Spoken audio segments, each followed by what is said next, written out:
Scramble ini sangat penting, khususnya untuk satuan-satuan tempur yang dimiliki oleh TNI AU. Sebenarnya tidak hanya pesawat, tetapi melibatkan ada radar dengan rudal. Kalau untuk pesawat-pesawat yang terkait di jajaran Kuadunnas bisa Sukhoi salah satunya, kemudian ada pesawat F-16 ataupun yang lain yang biasa digunakan oleh Kuadunnas, itu untuk memberikan respon yang cepat apabila ada pelanggaran wilayah udara ataupun ada ancaman dari luar, sehingga itu harus kita latihkan.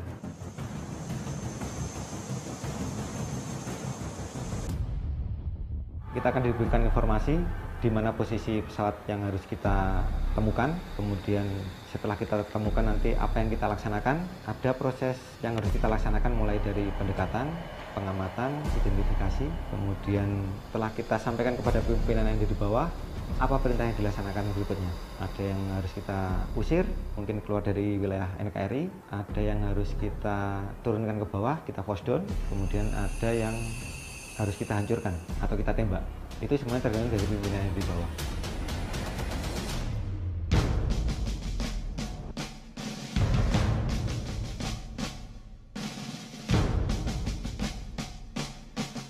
Skadron Udara 11 adalah menyiapkan dan mengoperasikan pesawat yang ada, yaitu pesawat Sukhoi 27 dan 30 dalam rangka operasi pertahanan udara, operasi serangan udara strategis, operasi lawan udara ofensif, dan operasi bantuan udara.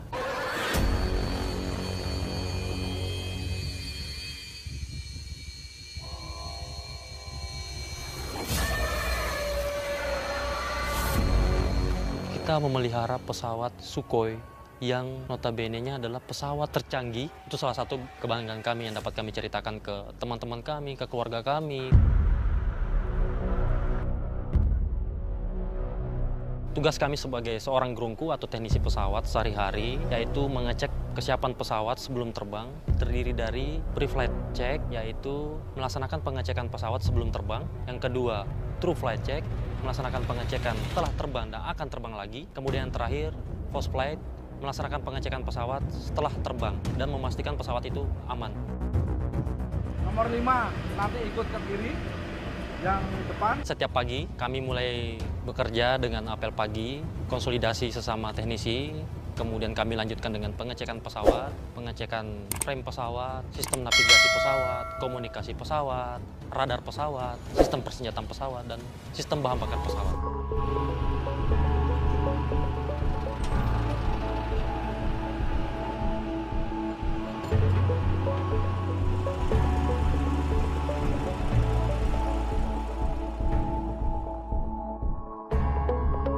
Keselamatan penerbang ada di tangan kami. Penerbang adalah saudara-saudara kami, jadi kami harus memastikan mereka terbang dan kembali dengan aman.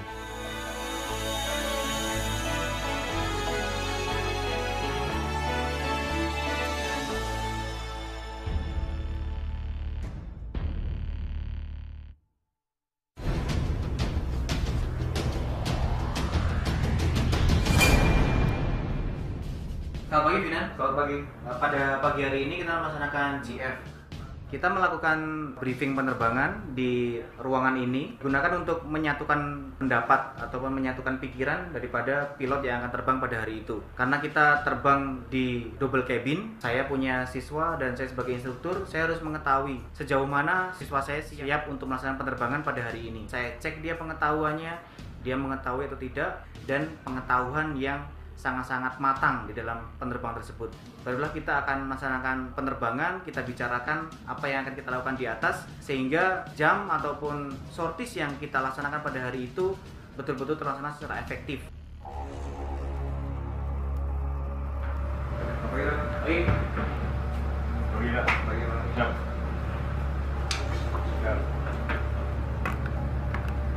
Normal ya, Pak? Normal, siap, disumbat. Untuk pengecekan kesehatan sendiri sangat penting karena untuk kondisi fisiologis manusia itu kan sebenarnya dia hidup di darat.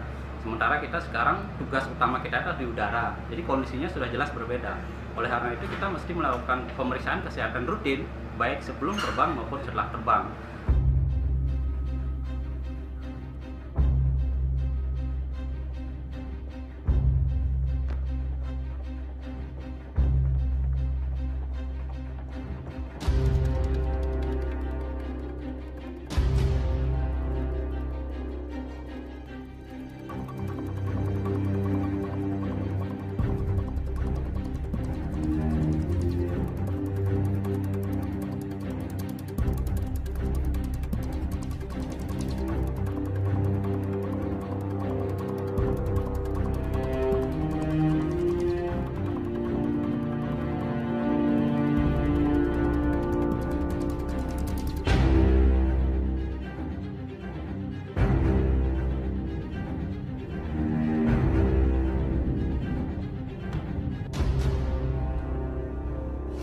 Penerbang tidak akan ada tanpa adanya ground crew. Begitu juga ground crew juga kalau tidak ada penerbang tidak ada akan penerbangan.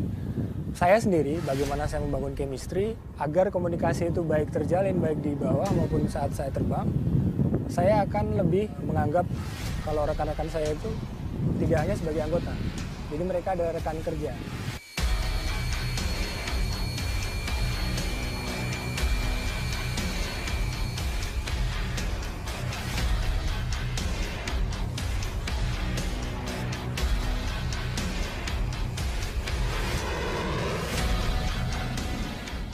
Sebenarnya komunikasi di udara itu sama dengan di darat, hanya sedikit perbedaannya memiliki standarnya sendiri. Jadi cara-caranya sama, hanya nama-nama itu lebih disingkat dan padat, namun jelas. Dan ini sudah distandarkan dari internasional. Itu yang kedua, komunikasi di sana kita gunakan satu frekuensi, di mana kalau kita komunikasi harus bergantian. Kita gunakan push to talk atau PTT, dan itu didengar oleh seluruh yang menggunakan frekuensi itu. Dan biasanya frekuensi yang digunakan itu frekuensi yang rahasia, jadi tidak semua orang bisa mendengarkan frekuensi itu. Hotel 360 8 mile, Angel 17. 360 8 mile, Angel 17, clear clean. 6.5 mile, Angel 17. 360 6 mile, Angel 17, clear clean. Manuver khas dari Squadron 11 dalam hal ini pesawat Sukhoi itu yang digadang-gadang masih sebagai manuver yang terbaik adalah manuver Cobra. Kalau dijelaskan secara pasti dia hanya menukik bagaimana itu bisa menghindari dari lawannya. Karena dalam pertempuran sendiri kita berbicara pertempuran yang jarak dekat atau disebut dogfight, itu mereka akan berusaha untuk menembak pesawat musuh pada posisi yang benar. Ini memang sangat susah sekali, tapi sudah secara regenerasi sudah disampaikan sehingga kami pun sudah bisa menguasai.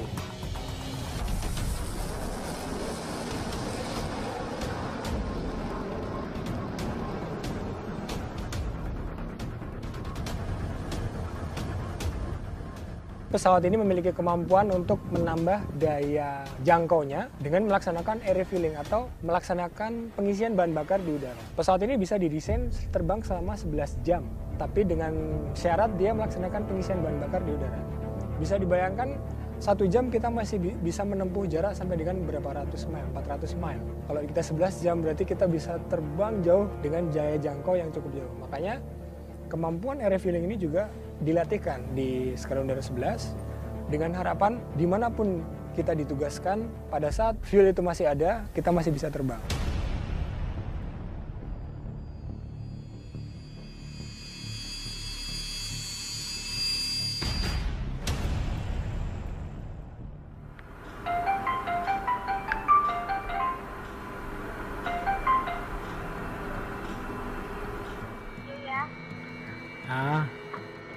Tadi gimana? Udah mendingan?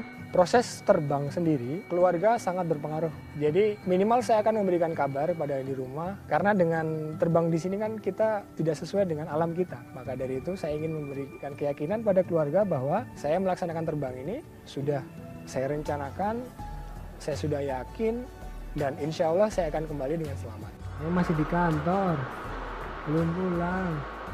Ya udah, besok lagi ya. Dadah.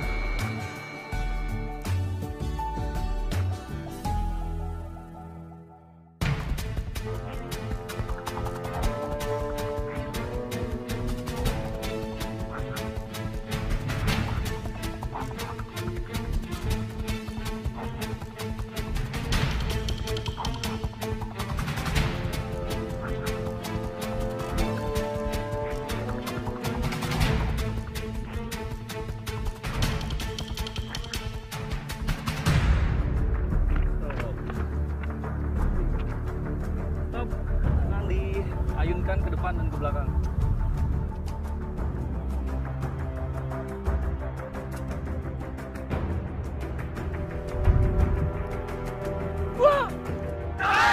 Semuanya bisa saling memiliki di situ. Tidak ada pangkat yang lebih tinggi, tidak ada pangkat yang lebih rendah.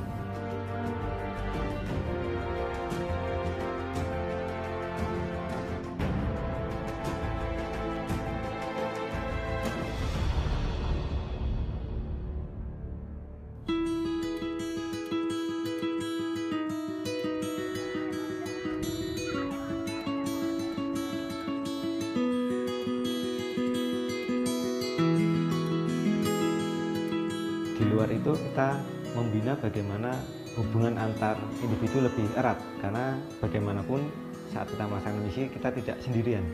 Kita sebagai leader harus mempunyai wingman. Kalau kita tidak mempunyai hubungan yang baik atau ada perselisihan segala macam, tentunya tidak akan kondusif dan membahayakan dari segi safety.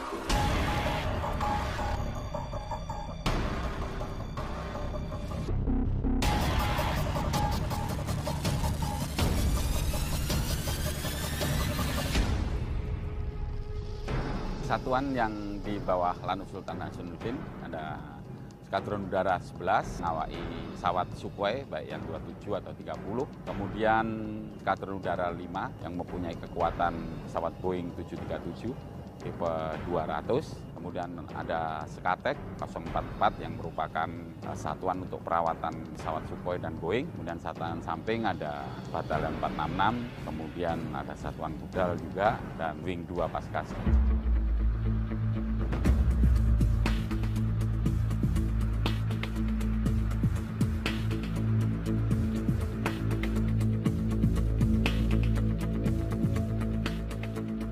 Penerbang di TNI AU adalah tahun pertama harus menjadi seorang taruna Akademi Angkatan Udara di Jogja. Setelah itu mereka akan berkompetisi dengan teman-teman mereka untuk menjadi sekolah penerbang di Lanut Adi Sucipto. Setelah lulus jadi penerbang, mereka akan dipisah. Mana yang menjadi penerbang helikopter, mana menjadi penerbang angkut, dan mana menjadi penerbang jet tempur. Jadi para penerbang yang lulus sekolah penerbang dan mampu untuk menerbangkan jet tempur akan masuk ke Skadron Udara 11.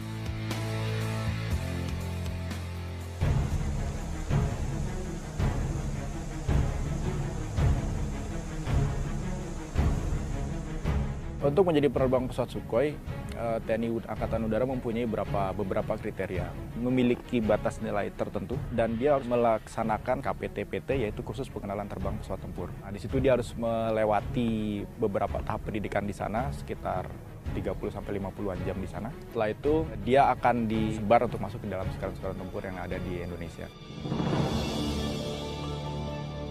Tradisi solo terbang di sini merupakan salah satu syarat untuk penerbang tempur dapat menerbangkan pesawat tempur. Sebagai kita ketahui bersama, mungkin kalau kita bisa lihat kokpit ini rata-rata kita maksimum hanya diterbangkan oleh 2 orang dan bahkan ada beberapa pesawat yang hanya diterbangkan oleh 1 orang. Sebagai salah satu syarat untuk menerbangkan pesawat tempur adalah kita harus mampu menerbangkan pesawat tempur ini sendiri dan menyelesaikan semua permasalahan yang ada di pesawat ini sendiri.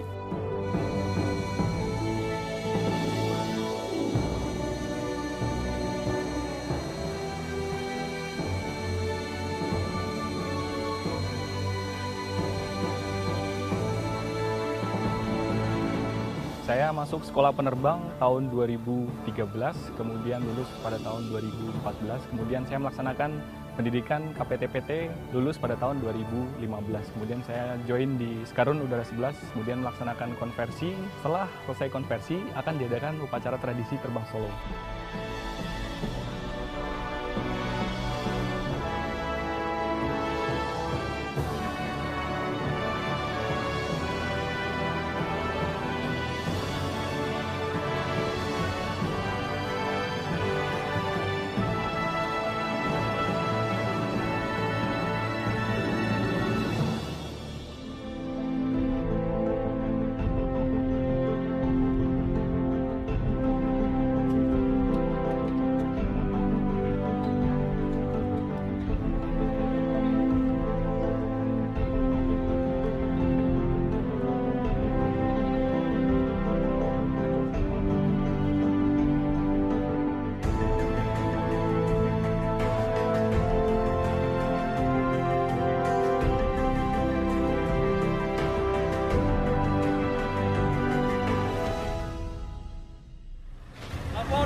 Hanya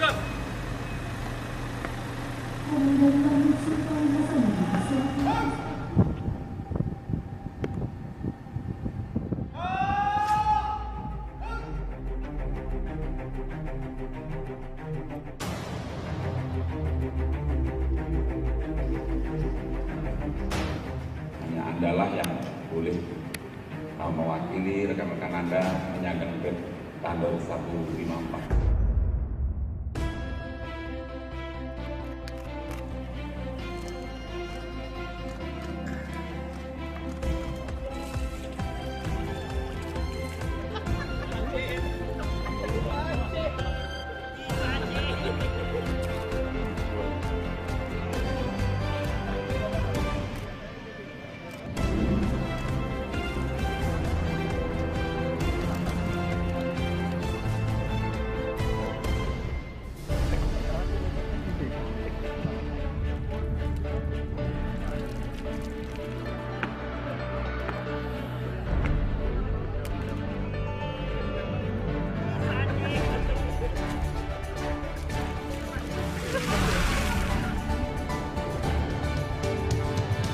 Kebanggaan seorang penerbang ya, kita merupakan orang-orang pilihan, orang-orang terbaik dari yang baik. Dan kita juga punya amanah penting dari negara ini untuk mengamankan wilayah NKRI, khususnya wilayah udara.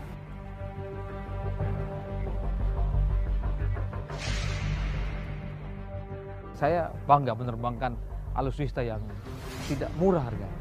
Yang kedua, saya bangga bisa menjaga kedaulatan negara di udara dengan pesawat ini.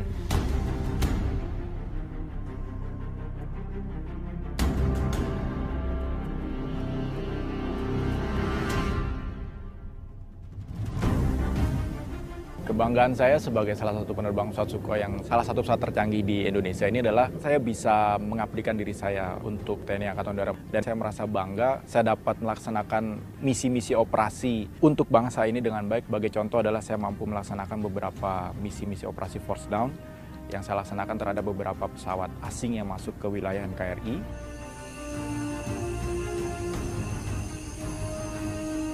Rasanya terbang di udara itu kayak orang jatuh cinta loh, Mbak. Jadi kita merasa berdebar-debar, cuman kita juga merasa senang karena pesawat tempur ini kan memiliki performa yang sangat besar. Speednya sangat tinggi, sehingga kita harus berpikir cepat. Kita harus memberikan decision yang tepat dan cepat. Sampai saat ini, pesawat Sukhoi masih merupakan pesawat unggulan TNI Angkatan Udara. Seperti yang kita ketahui, sepertiga wilayah negara kita adalah berupa daratan, di mana 2/3-nya berupa lautan. Namun, hanya ada satu wilayah udara yang wajib kita jaga. Untuk itu, saya ajak semua pemuda-pemudi Indonesia, mulai dari Sabang sampai Merauke, untuk bergabung bersama kami di Skadron Udara 11.